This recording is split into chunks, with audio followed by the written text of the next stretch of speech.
ان کی موجودگی میں ہائی کورٹ کے اسی جج سے phone per chief justice of Pakistan کی بات ہوئی ثاقب نثار کی، جس کے دوران انہوں نے کہا کہ میاں نواز شریف اور مریم نواز شریف کو انتخابات کے انعقاد تک جیل میں رکھنا چاہیے۔ جسٹس رانا شمیم نے اپنے اس ایفیڈیوٹ میں یہ بھی کہا کہ جب انہوں نے ثاقب نثار سے سوال کیا کہ جج کو پیغام کیوں اور کس لیے پہنچایا گیا ہے، تو جسٹس ثاقب نثار نے ان سے کہا کہ آپ نہیں سمجھیں گے، آپ اس بات کو یوں سمجھیں کہ جیسے آپ نے کچھ سنا ہی نہیں ہے۔ اپنے رد عمل میں جسٹس ثاقب نثار نے ان الزامات کو سراسر جھوٹ قرار دیا ہے اور الزام لگایا ہے کہ انہوں نے سابق چیف جسٹس گلگت بلتستان رانا شمیم کے کئی فیصلے کا ردم قرار دیے، انہیں ایکسٹینشن نہ ملنے کا غصہ ہے۔ یہ پوری صورتحال کا نوٹس لیا ہے اسلام آباد ہائی کورٹ نے، کیونکہ اسی ایفیڈیوٹ کے مطابق جو معاملہ ہے، جس جج صاحب کو نوٹس دیا گیا وہ خود اسلام آباد ہائی کورٹ کے سٹنگ جج ہیں، جو کہ سماعت کر رہا ہے اس وقت مریم نواز کے کیسز کے حوالے سے، اس لیے اس کی ٹائمنگ بھی بہت امپورٹنٹ ہے۔ اور جن جج صاحب کے حوالے سے یہ بات سامنے آئی ہے کہ چیف جسٹس صاحب نے انہیں حکم دیا، وہ اس وقت دراصل اس اہم کیس کی سماعت کر رہے ہیں۔ اسلام آباد ہائی کورٹ کا کہنا یہ ہے، آج جیسے کہ آپ نے سنا، چیف جسٹس آف اسلام آباد ہائی کورٹ کہتے ہیں کہ عدالت کو اسکینڈلائز کرنے کی کوشش کی گئی ہے اور اس کے ساتھ ہی توہین عدالت کا نوٹس جو ہے وہ سرو کیا گیا ہے اخبار کو اور صحافی پر بھی۔ اس پر بات کرتے ہیں، ہمارے ساتھ موجود ہے ہمارے نمائندے خصوصی عامر سعید عباسی۔ بہت بہت شکریہ عباسی صاحب۔ یہ بتائیے گا، بہت برہم ہوئی ہے اسلام آباد ہائی کورٹ اس خبر پر، اور کیا آج رہا اس حوالے سے اور اب کیا کارروائی ہوگی؟ کامران صاحب، آفٹرنون میں جب اس کے اوپر رجسٹرار نے نوٹ پٹ اپ کیا چیف جسٹس کو اور یہ بتایا کہ جو خبر شائع ہوئی ہے یہ براہ راست اسلام آباد ہائی کورٹ میں جو زیر سماعت کیس ہے، جو مریم نواز کی سزا کے خلاف اپیل ہے، اس سے متعلق ہے اور اس میں جو ایلیگیشنز ہیں یہ عائد کیے گئے، اس کے اوپر چیف جسٹس اسلام آباد ہائی کورٹ نے باقاعدہ طور پر اس کیس کو فکس کیا۔ پہلے کاز لسٹ باقاعدہ چسپاں کی گئی اور عدالتی کارروائی کا حصہ بنایا گیا اور جوڈیشل پروسیڈنگ شروع کی گئی۔ اس کے بعد اسٹیٹ ورسز انصار عباسی کیس کال کیا گیا اور اس کے بعد پھر عدالت نے یہ شدید برہمی کا اظہار کیا اور یہ کہا کہ عدالت یہ ایکسپیکٹ کرتی تھی کہ تمام جو ایسے ادارے ہیں، جو میڈیا ہے، وہ ذمہ داری کا مظاہرہ کرے گا، کیونکہ بارہا عدالت یہ کہہ چکی ہے کہ عدالت میں زیر سماعت مقدمات سے متعلق جو ایسے بیانات جس سے عدالتی کارروائی اثر انداز ہو وہ نہیں دینے چاہیے۔ اور اس حوالے سے 2 وفاقی وزراء کو باقاعدہ عدالت نے توہین عدالت کے نوٹسز بھی جاری کیے تھے جب نواز شریف بیرون ملک گئے تھے اور یہ کہا گیا تھا کہ عدالت نے جلد بازی میں ان کو بیرون ملک بھیجا، تو سابق جو وزیر تھے اس وقت ایویشن کے غلام سرور خان اور فردوس عاشق کمان، ان دونوں کو توہین عدالت کے نوٹسز بھی جاری ہوئے تھے۔ آج بھی چیف جسٹس نے ان کا حوالہ دیا اور یہ کہا کہ ایسی اجازت نہیں دی جا سکتی کہ عدالت میں زیر سماعت جو اپیل ہے اس کے اوپر بات کر دی جائے، ایک ایفیڈیوٹ دے دیا جائے جو عدالت میں ابھی تک نہیں آیا اور اس کے اوپر پھر اخبار اتنی بڑی خبر بھی کر دے، اور یوں یہ تمام تر جو اخبار کی جو خبر ہے وہ براہ راست عدالتی کارروائی کو سکینڈلائز کرنے کی اور عدالت پر جو عوام کا اعتماد ہے اس کو ختم کرنے کی کوشش ہے۔ کیا اس کے لیے باقاعدہ ایک کنٹیمپٹ نوٹس سرو ہو گیا ہے مطلب عدالت کی جانب سے، اور یہ اب یہ کنٹیمپٹ کی پروسیڈنگز ہوں گی؟ جی بالکل کامران صاحب، اس کیس کا جو ٹائٹل رکھا گیا وہ اسٹیٹ ورسز انصار عباسی اینڈ ادرز ہے، لہٰذا یہ ایک باقاعدہ طور پر ایک توہین عدالت کا کیس بنا دیا گیا ہے اور اس کی باقاعدہ اب کل سے سماعت شروع ہو جائے گی۔ آج پہلی سماعت تھی، فریقین کو نوٹسز جاری کیے گئے، کل صبح 10:30 بجے انہیں اسلام آباد ہائی کورٹ میں پیش ہونے کی ہدایت کی گئی ہے اور یہ بھی پوچھا گیا ہے کہ کیوں نہ آپ کے خلاف توہین عدالت کی کارروائی کر دی جائے، کیونکہ اس حوالے سے عدید شدید برہم تھی عدالت اور اٹارنی جنرل کو اور ایڈوکیٹ جنرل کو بھی معاونت کے لیے عدالت نے طلب کر لیا ہے، لہٰذا کل چیف جسٹس اسلام آباد ہائی کورٹ اس تمام تر کیس کی سماعت کریں گے اور مستقبل کے حوالے سے اہم فیصلہ کریں گے کہ اس کیس کو اب کیسے آگے بڑھانا ہے۔ اچھا، کیا جو جسٹس رانا شمیم ہیں ان کو بھی نوٹس کیا ہے؟ جی بالکل، جسٹس رانا شمیم جو ہیں ان کو بھی نوٹس جاری کیا گیا اور انہیں بھی یہ کہا گیا ہے کہ کیوں نہ ان کے خلاف بھی توہین عدالت کی کارروائی کی جائے، کیونکہ وہ بھی اس تمام تر جو کارروائی ہے، جو ان کا یہ بیان حلفی ہے کامران صاحب، وہ بھی عدالت میں نہیں آیا، ابھی اس کی جو پوری حیثیت ہے وہ اس کو چیک کرنا پڑے گا، اور کیونکہ انہیں اگر یہ جو بیان حلفی ہے اگر یہ عدالت میں آتا تو اس کے بعد اس کے اوپر خبر کی جا سکتی تھی اور اس کے اوپر بات کی جا سکتی تھی، لیکن ایک ایسا ڈاکومنٹ جس سے عدالت میں زیر سماعت جو مریم نواز کی اپیل ہے ایون فیلڈ میں، وہ پوری کارروائی متاثر ہو سکتی ہے، کیونکہ 17 نومبر پرسوں اس اپیل کی سماعت ہونی ہے اس میں عرفان قادر صاحب کو آخری موقع دیا گیا تھا کہ وہ باقاعدہ طور پر اپنے دلائل شروع کر دیں، اور انہیں کہا گیا تھا کہ وہ اس کیس میں اب مزید ڈیلے عدالت نہیں کر سکتی، لہٰذا اب یہ لگتا ہے کہ اس ساری کارروائی کے بعد وہ کارروائی متاثر ہو سکتی ہے، کیونکہ اب وہ تمام تر مواقع ملنے کے بعد اب وہ حتمی مرحلے میں ہے اور وہ ڈیسائیڈ ہونے کے قریب ہے، اپیل اگر اس میں حتمی دلائل مکمل ہو جاتے ہیں تو۔ بہت بہت شکریہ عامر سعید عباسی، ہمیں آج اسلام آباد ہائی کورٹ کی اس انتہائی اہم کیس کی سماعت کے حوالے سے بتا رہے تھے۔ کمرشل بریک، اس کے بعد ہم اس کا قانونی آئینی جائزہ لیتے ہیں۔ پاکستان کے نامور قانون دان، سینئر قانون دان جو کہ غیر جانبداری کے لیے بھی مشہور ہیں، بیرسٹر عابد زبیری ہمارے ساتھ ہوں گے چھوٹے سے وقفے کے بعد۔ جسٹس ریٹائرڈ رانا شمیم کا حلفیہ بیان۔ سابق چیف جسٹس آف پاکستان جناب جسٹس ثاقب نثار پر سنگین الزامات کہ انہوں نے براہ راست اسلام آباد کے ہائی کورٹ کے جج کو فون کیا اور کہا کہ نواز شریف اور مریم نواز کی ضمانت نہ ہو پائے الیکشن سے پہلے۔ یہ الزام ایک حلفیہ بیان میں سامنے آیا جو کہ اخبار جنگ میں آج شائع ہوا ہے۔ یقیناً اس نے پورے ملک میں سنسنی پھیلائی ہے اور آج اس حوالے سے اسلام آباد ہائی کورٹ نے اس کا نوٹس بھی لیا ہے۔ اس پورے معاملے کی قانونی حیثیت اور اس پورے معاملے پر ایک انڈیپینڈنٹ رائے حاصل کرتے ہیں پاکستان کے نامور سینئر قانون دان جو اپنی آزاد سوچ کے لیے مشہور ہیں، ممبر ہے پاکستان بار کونسل کے، بیرسٹر عابد زبیری ہمارے ساتھ موجود ہیں۔ بہت بہت شکریہ عابد زبیری صاحب۔ یہ فرمائیے گا کہ کیا آپ کے نزدیک قانونی اہمیت ہے اس ایفیڈیوٹ کی جو سامنے آیا ہے، جس میں اسلام آباد ہائی کورٹ کے ایک سٹنگ جج کے حوالے سے کہا گیا ہے کہ انہیں ہدایت ملی تھی چیف جسٹس آف پاکستان کی کہ مریم نواز کو اور نواز شریف صاحب کو ضمانت نہیں دینی چاہیے، اور سابق چیف جسٹس آف پاکستان پہ یہ الزام انہوں نے لگایا۔ اس کی قانونی اہمیت کیا ہے، حیثیت کیا ہے اس حلفیہ بیان کی؟ بسم اللہ الرحمن الرحیم۔ شکریہ کامران صاحب۔ دیکھیے اس کی قانونی حیثیت تو میں سمجھتا ہوں ابھی اس طرح سے نہیں ہے۔ آپ نے دیکھا ہوگا کہ اس کو نوٹرائز بھی برطانیہ میں کیا گیا ہے، اور اس کی دیکھیں انہوں نے ایک انسیڈنٹ یا کوئی ایک بتایا ہے کہ جی انہوں نے ایک بات سنی کہ وہ سابق چیف جسٹس پاکستان ایک بات کہہ رہے تھے، انہوں نے سنا، جو اس کے دو ہی گواہ تھے، ایک ان کی مرحوم جسٹس رانا شمیم صاحب کی مرحوم زوجہ اور جسٹس ثاقب نثار کی زوجہ۔ تو یہ دیکھیے جو بات اس میں بیان کی گئی ہے بیان حلفی میں، وہ ایک ہیئر سے کے زمرے میں آتی ہے کہ مطلب کہ میں نے سنا اس آدمی نے یہ بات کہی۔ اس کی قانونی حیثیت اسی وقت ہوگی جب کراس ایگزامینیشن وغیرہ ہو، لیکن ابھی اس وقت بیسکلی اٹس اے ہیئر سے ڈاکیومنٹ جس کو جو قانون کی اس میں انڈیڈمیسیبل ہوتی ہے شہادت سر۔ اس سے کوئی فرق پڑتا ہے کہ یہ نوٹرائز جو بیان حلفی ریکارڈ ہوا ہے، نوٹرائز ہوا ہے، یہ لنڈن میں ہوا ہے، پاکستان میں نہیں ہوا؟ دیکھیے فرق تو اس طرح سے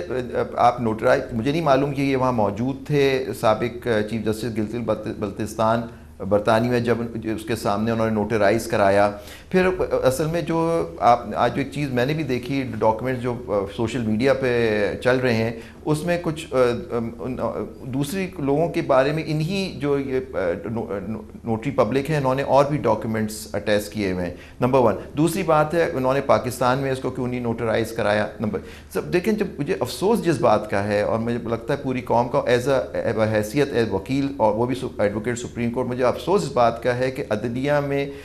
دو ٹاپ پوزیشنز کے لوگ، ایک چیف جسٹس گلگت بلتستان، ایک چیف جسٹس سابق chief justice Pakistan justice Saqib Nisar, اور ایک معزز جج اسلام آباد ہائی کورٹ کے بارے میں باتیں ہوئیں اس سے نقصان عدلیہ کی ساکھ کو ہوگا۔ اور میں سمجھتا ہوں کہ یہ باتیں اس وقت آنا، اور یہ بات اگر ان کے چیف جسٹسشپ کے زمانے میں ہوئی تھی اور وہ ریٹائر ہو گئے تھے جسٹس ثاقب نثار صاحب 2019 میں، تو یہ ابھی بیان حلفی ابھی کیوں دیا گیا؟ تو یہ سب چیزیں ہیں، یہ سب ان پہ سوال اٹھتے ہیں جس کا جواب معزز جج صاحب ہی دیں گے۔ اچھا یہ چیز سامنے آ گئی ہے، تو کیا معزز جج صاحب جن کا کے بارے میں کہا گیا جو کہ اس وقت سماعت کر رہے ہیں اس کیس کی، کیا یہ اب اس چیز کے آنے کے بعد کیا وہ کہہ سکتے ہیں کہ ناٹ بیفور می، جیسا کہ شاید کبھی ہوتا ہو؟ اور یہ بھی کہ اب یہ چیز سامنے آ گئی تو کیا کچھ لازم ہے کہ حکومت کوئی ایکشن لے، یا عدلیہ اس حوالے سے کیا کر سکتی ہے؟ اس پورے معاملے کو دیکھتے ہوئے عدلیہ یا حکومت کیا کر سکتی ہے، اور وہ جج صاحب کیا کریں؟ دیکھیے آپ کاروان صاحب، ہماری عدلیہ ویسے ہی میں اس کا ایک حصہ ہوں، مطلب وکالت کے پیشے سے میں منسلک ہوں، ایک ویسے ہی اس کے بارے میں لوگوں کے خیالات، مطلب ان کے بہت سارے سوالات ہیں عدلیہ کے بارے میں۔ اور بڑا افسوس کی بات ہے کہ ججز اتنی محنت سے میجورٹی اور سارے ججز جو اتنی محنت سے کام کرتے ہیں. دیکھیں دو چیزیں میرے سمجھتا ہوں میں جس میں ہو سکتی ہیں. اب اسلام آباد کے معزز جج صاحب یا تو اب مجھے نہیں دیکھیں سابق چیف جسٹس ہیں گلگت بلتستان, لیکن اگر اس طرح کی بات کی جائے کنٹیمپٹ کی بات بھی سوچی جا سکتی ہے, مطلب کہ اس میں یہ بھی دیکھنا ہوگا کہ یہ کنٹیمپٹ کے زمرے میں آتا ہے یا نہیں. اب وہ یہ ان جج صاحب کا اپنا خود فیصلہ ہوگا کہ وہ اس کیس کو سننا چاہتے ہیں یا نہیں. اس طرح کی چیزیں عموماً عدالتوں میں دیکھی جاتی ہیں کہ کسی جج کے سامنے سے کیس اگر ہٹانا ہو تو اس طرح سے اسکینڈلائز کیا جاتا ہے کورٹ کو. لیکن میں سمجھتا ہوں جوڈیشری کو ان چیزوں سے اوپر بالاتر ہونا چاہیے. آپ یہ ججز جو بیٹھے ہیں یہ انصاف کے لیے بیٹھے ہوئے ہیں, اور باعث کا کانسیپٹ جو ہوگا اس پہ بھی آرگومنٹس ہونے چاہیے کہ کیا ایک بیان حلفی کی وجہ سے وہ جج صاحب جو کیس سنے کیا ان کو وہ سننا چاہیے یا نہیں. یہ بھی انہی جج صاحب کو ہی فیصلہ کرنا ہوگا سر. مگر واقعہ جو بھی اس بیان حلفی میں اگر یہ صحیح ہے تو یہ ششدر کر دینے والا واقعہ ہے کہ چیف جسٹس بیٹھے ہوئے ہیں کسی سوشل چائے پہ اور گپ شپ ہو رہی ہے, وہاں سے فون اٹھا کے وہ ایک ہائی کورٹ کے جج کو کہیں کہ ضمانت نہیں دینا سابق پرائم منسٹر کو اور ان کی صاحبزادی کو, اور اس طرح کی گفتگو ہو رہی ہو. انبلیویبل سے سینیریو ہے ویسے تو اگر ایسا ہوا ہے تو.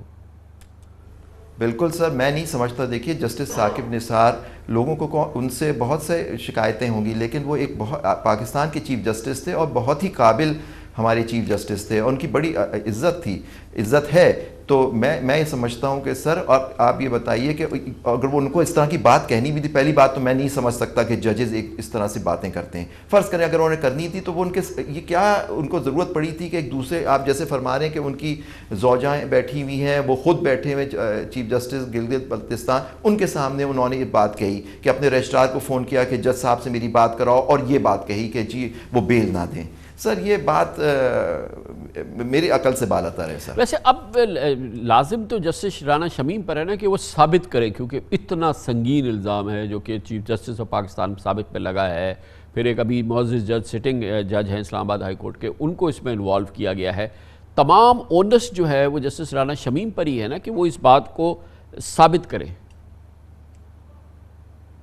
دیکھیے میں تو سمجھتا ہوں, اگر آپ مجھے نہیں پتا تھا کہ معزز چیف جسٹس اسلام آباد ہائی کورٹ نے سخت نوٹس کیا, بالکل صحیح نوٹس لیا ہے سر. یہ جوڈیشری پہ یہ ایک حملہ ہے. میں سمجھتا ہوں ہماری جوڈیشری پہ اس کی انڈیپینڈنس پہ, آزادی, ایکسیس ٹو جسٹس پہ کہ اس طرح سے بات کی گئی ہے, تو اس کو بہت سیریسلی لے کے اس پہ کارروائی ہونی چاہیے. اگر بات میں صداقت ہے تو جسٹس رانا شمیم کو اس کو ثابت کرنا ہوگا. اگر نہیں ہے تو پھر عدالت اپنا اختیار استعمال کرے کہ اس کی اصلیت کیا ہے اور اس کے پیچھے کیا محرکات ہیں. فورم اسلام آباد ہائی کورٹ ہی ہے نا, کیونکہ اس وقت وہیں پہ یہ کیس زیر سماعت ہے. اس کی جج کے حوالے سے یہ بات سامنے آئی ہے اور اسلام آباد ہائی کورٹ ہی نے اس کا نوٹس لیا ہے, تو فورم یہی ہے اس کا. میں سمجھتا ہوں, دیکھیے جی بالکل جی, بیکاز اگر آپ جیسے آپ فرما رہے تھے یہ کیس ان جج صاحب کے سامنے زیر سماعت ہے, تو ان کے پاس اختیار ہے کہ وہ لے لیں, اور چیف جسٹس اسلام آباد بھی اس کے لیے بینچ کانسٹیٹیوٹ کر سکتے ہیں. وہ ان کے اوپر ذمہ داری ہے کہ اب اس کو دیکھیں, کیونکہ دیکھیں اب ایک بات پبلک فورم پہ آ گئی, سوشل میڈیا پہ چل گئی, ٹی وی پہ چل رہی ہے, مستقل چل رہی ہے. تو اس بات کو ثابت کرنا بہت ضروری ہے, کیونکہ عدلیہ کے ساکھ کے لیے اب یہ بہت امپورٹنٹ ہے کہ پھر لوگ دیکھیں, لوگ پھر عدالت پہ جو ہم لوگ سب لوگ ہمارے پاس آتے ہیں کہ ہمیں انصاف جو ملتا ہے وہ عدالت سے ہی ملتا ہے سر. اب وہاں بھی اس طرح کی اگر باتوں لوگوں کے اوپر, لوگوں کے دل میں شک آ جائے کہ جی ہمیں عدالت میں انصاف نہیں ملے گا, تو ہمارا سسٹم کولیپس کر جائے گا سر. یہ اب سسٹم پہ ڈائریکٹ حملہ ہے میں سمجھتا ہوں, جس کو ان کو کچھ اس کے خلاف ایکشن ہونا چاہیے سر. اگر بات سچ ہے تو اس پہ بھی ہونا چاہیے, اگر بات غلط ہے تو اس پہ بھی ہونا چاہیے. تو کیا جسٹس رانا شمیم کو جس وقت یہ واقعہ ہوا, جس وقت انہوں نے یہ دیکھا کہ چیف جسٹس جو ہے وہ خود بھی چیف جسٹس ہیں گلگت بلتستان کے, وہ ایک ہائی کورٹ کے جج کو کہہ رہے ہیں کہ ضمانت نہیں دینا اور الیکشن تک ضمانت نہیں دینا, یہ ساری چیزیں, تو کیا ایز اے سٹنگ جج, sitting chief justice Rana Shamim پہ یہ ذمہ داری عائد تھی کہ وہ اس کو رپورٹ کریں, یا اس حوالے سے جو قانونی کارروائی ہے کہ جب چیف جسٹس اتنا بڑا قانون توڑنے کا مرتکب ہو رہا ہے اس ملک کا, تو ان پر بھی کوئی جسٹس رانا شمیم پہ ذمہ داری تھی کہ وہ کوئی ایکشن لیتے؟ اگر ایک معزز جج وہ بھی چیف جسٹس سر, تو ان کو اس کے خلاف ان کو ایک سپریم جوڈیشل کاؤنسل میں وہ کمپلینٹ کر سکتے تھے سر. اس وقت تو جسٹس ثاقب نثار